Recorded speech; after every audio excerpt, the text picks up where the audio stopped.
Primeiro livro de Samuel, capítulo 18.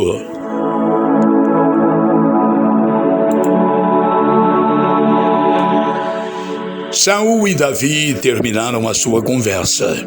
Jonatas, filho de Saul, começou a sentir uma profunda amizade por Davi e veio amá-lo como a si mesmo.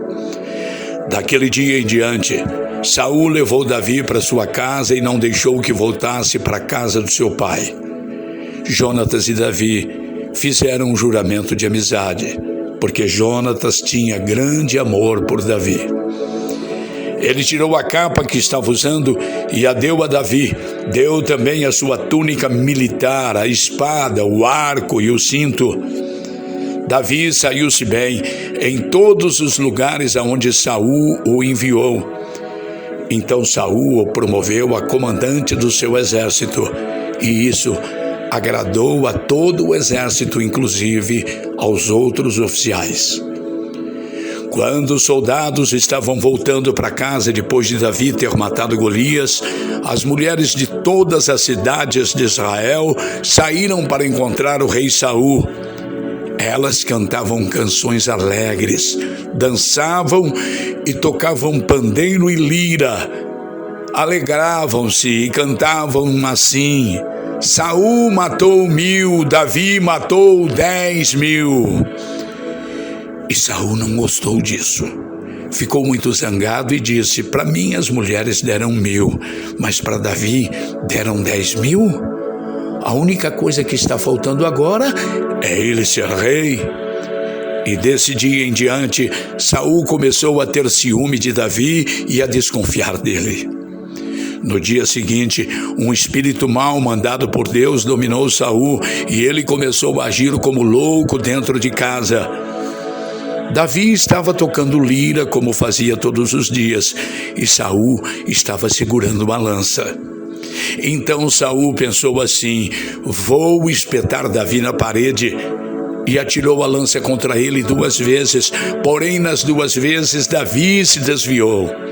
O Senhor estava com Davi e havia abandonado Saul, por isso Saul tinha medo de Davi. Então Saul o afastou de si, pondo-o como oficial comandante de 1000 homens. Davi comandava os seus soldados na batalha e tudo o que fazia dava certo, porque o Senhor estava com ele. Saul viu o sucesso de Davi e ficou ainda com mais medo dele. Mas em Israel e em Judá, todos amavam Davi, porque ele era um líder corajoso. Então Saul disse a Davi: aqui está Merabe, a minha filha mais velha. Eu a darei em casamento a você, com a condição de que você me sirva como soldado valente e fiel e lute nas batalhas de Deus, o Senhor. Saul pensava que desta maneira os filisteus matariam Davi e assim não teria ele mesmo de fazer isso. Davi respondeu: quem sou eu? E quem é a minha família em Israel para que eu seja genro do rei? Mas quando chegou a época de Merabe ser dada em casamento a Davi, ela foi dada a um homem chamado Adriel, da cidade de Meolá. Porém, Mical, a outra filha de Saul, apaixonou-se por Davi, e quando Saul soube disso, ficou contente. Ele pensou: vou dar Mical em casamento a Davi e ela servirá como uma armadilha para que ele seja morto pelos filisteus. Então, pela 2ª vez, Saul disse a Davi: você será meu genro. Ele mandou que os seus oficiais conversassem em particular com Davi e dissessem a ele: o rei e todos os oficiais gostam de você. Esta é uma boa ocasião para você casar com a filha dele.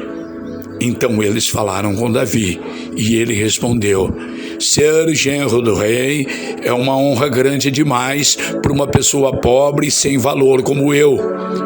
Os oficiais contaram a Saul que Davi tinha dito e ele ordenou que dissessem o seguinte a Davi: tudo que o rei quer de você em pagamento pela noiva são os prepúcios de 100 filisteus mortos, como vingança contra os inimigos dele.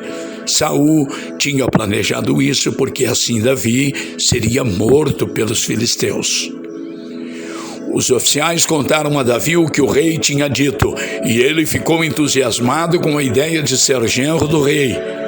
Antes do dia marcado para o casamento, Davi e os seus soldados foram e mataram 200 filisteus.